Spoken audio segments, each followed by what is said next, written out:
5 seconds. Mr. Chairman, the food situation in the country, of course, is serious, and whatever anxiety has been expressed in this House by the honorable members who took part in the debate is absolutely justified. Measures are to be taken to increase the yield from the land and improve the agricultural production.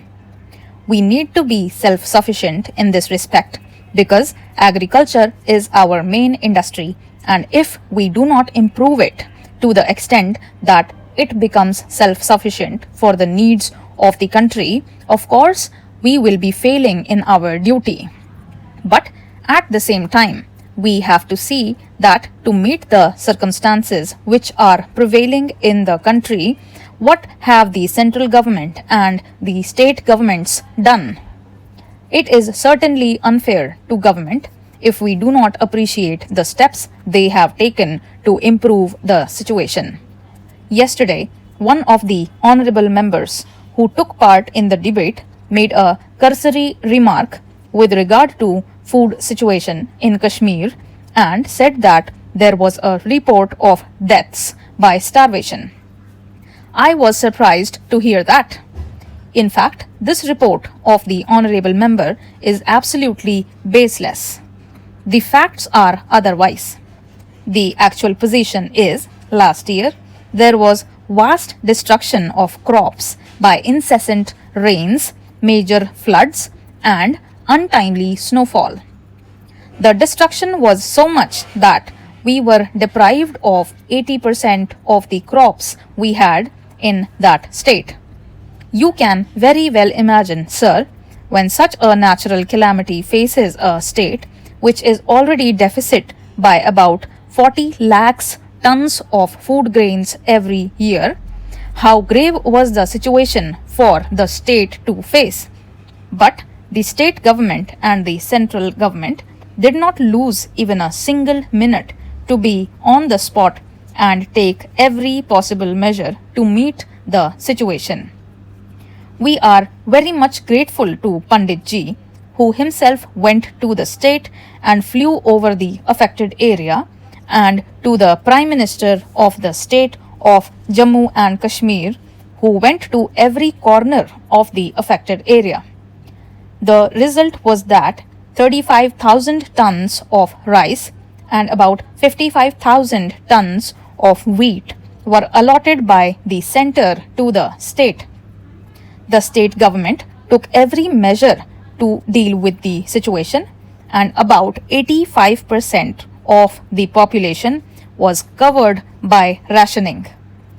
In almost the entire valley, the ration system was enforced and everybody was supplied the ration. There were, of course, some allegations made against the state government by the opposition parties. An inquiry was made and it was found that all these allegations were baseless and most of them were made on political grounds. The state did not fail to take any measure to meet the situation. It is absolutely baseless to say that any death took place in the state due to starvation. It is because of the measures taken by that state we are now in a position when the harvest last year is about to close in the month of October to have a bumper crop. We will reduce the imports from the center this year substantially. But in spite of all this, we are to deal with the food situation with great care and caution. We need finances to improve the conditions, to improve agriculture, and to develop the resources of that state. During the first 5-year plan, the state government had to spend about rupees 350 lakhs on the development of agriculture, and an equal amount, of course, has to be spent during the second 5-year plan period.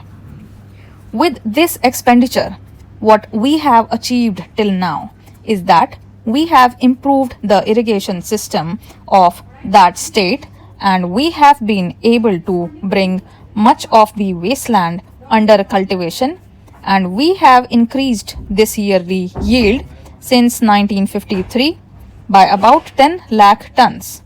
We were deficit by 40 lakhs tons of food grains. We have been able to produce 10 lakh tons from our own lands. That means that we have succeeded in reducing the yearly deficit by 1/4. If the central government continues to supply the finances and other facilities which are needed to develop the resources of that state, we are sure that within a very short time we will be able to be self-sufficient and will not have to import any food grains from the center. There is another difficulty that we have to face there. There are some parts of that state where transport is very difficult. We have to send the food grains there and grant subsidies and supply food at cheaper rates. That is also a great difficulty that we have to face. I am sure the central government will continue to help us in granting these facilities to continue the subsidy to such areas. There is one peculiar difficulty for the state that I must mention here. During the British period, there were some arrangements made with the state according to which the state was not entitled to get sufficient water for the canals irrigating her fields.